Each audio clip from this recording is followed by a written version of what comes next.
আসসালামু আলাইকুম, সবাই কেমন আছেন? আলহামদুলিল্লাহ আমরাও ভালো আছি।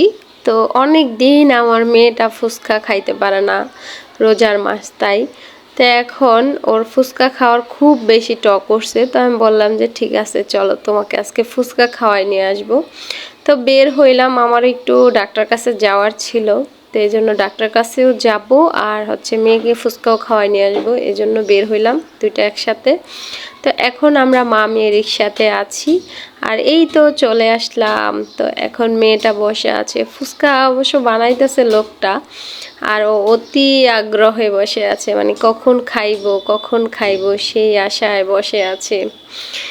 তো ফুচকার জন্য মেয়েটা খুবই পাগল, অনেক বেশি পছন্দ করে ফুচকা, আর আমার তো অনেক বেশি পছন্দ অবশ্য তোমরা জানো। তো যাই হোক ফুচকা বানানো কমপ্লিট হয়ে গেছে, তো ওনাকে দিছে। তো উনি অনেক বেশি জাল পছন্দ করে না, মানে মিডিয়াম জালের মধ্যে, টকটা অনেক বেশি পছন্দ করে।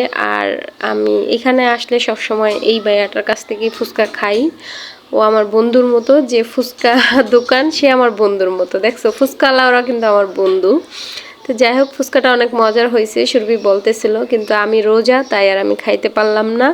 কিন্তু আমার ইচ্ছা ছিল প্যাকেট করে বাসায় নিয়ে আসব। আর আমার বন্ধু আমাকে বারবার বলতেছিল তুমি রোজা দেখে নাইলে তোমাকে অনেক বেশি বেশি আজকে ফুচকা খাওয়াইতাম। আমি বললাম যে না থাক, সমস্যা নাই, বাসায় নিয়ে যাবো। তো পরে আমরা ফুচকা কিনা বাসার জন্য এক্সট্রা প্যাকেট করে রাখছি, মানে বাসায় নিয়ে আমি খামু। আর সুরভি খাইতেছে, এটা দেখে সত্যি আমার অনেক বেশি লোভ হইতেছে। আর এটার গ্রান্ডটা এত সুন্দর আসছে, বিশ্বাস করো, খুব মচমচে ফুচকাগুলা ছিল।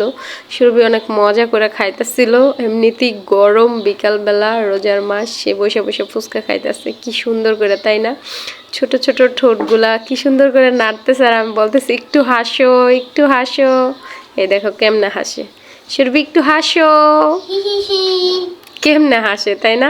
ফুচকা খাওয়ার দেনে আছে বেচারি, সে হাসবে কিভাবে, তাই না? খুব মজা করে খাইতেছে, দেখো কিভাবে খায়।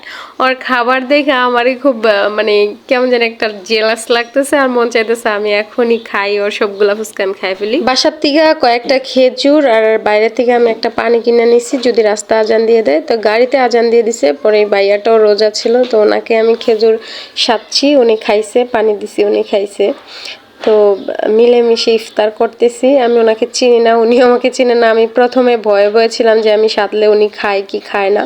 পরে আমি বলছি যে ভাইয়া আমার কাছে খেজুর আছে, খেয়ে দেখতে পারেন। পরে আচ্ছা ঠিক আছে। তো উনি প্রথমেই খেয়ে ফেলছে, কিন্তু আমার একটু ভয় ভয় লাগছিল আর কি, যে আসলে রাস্তাঘাটে গাড়ির মধ্যে তো কেউ কোনো খাবার দিলে আসলে খাওয়ার নিষেধ, তো আমি তো আর ওই ধরনের না। আর লোকটাও আমাকে বিশ্বাস করছে, এটাই আমার কাছে অনেক কিছু ভালো লাগছে আর কি, আলহামদুলিল্লাহ। তো অবশেষে আমরা মানে গাড়ির মধ্যে ইফতারটা সেরে নিলাম। তো এখন ভাইয়াকে আমি বলতেছিলাম ভাইয়া আরেকটা নেন, খান। পরে গাড়িওয়ালার যে ড্রাইভার ছিল, আরও লোকজন ছিল, ওনাদেরকেও সাথছি। তো ওনারা রোজা নাই, তাই বলতেছে তোমরা খাও, আমরা তো রোজা নাই, সমস্যা নাই, চলবে। তো এই তো ভাইয়াটা ওনার গন্তব্যে উনি চলে আসে, এখন উনি নেমে গেছে আর আমি একা একা খাচ্ছি। এইদিকে মেয়েকেও বলতেছিলাম যে তুমি একটা খাও, ইফতারির টাইমে খেতে হয়, কিন্তু বলতেছে না আম্মু আমি তো অনেকগুলো ফুচকা খাইছি, এখন আর খাবো না। তারপর কিছু বেগুনি চপটপ কিনে নিছি, রাস্তায় হাঁটতেছি আর খাইতেছি। ভাবছিলাম গাড়ি দিয়ে যাবো, কিন্তু মেয়ে বলতেছিল চলো আমরা হাইটা হাইটা যাই।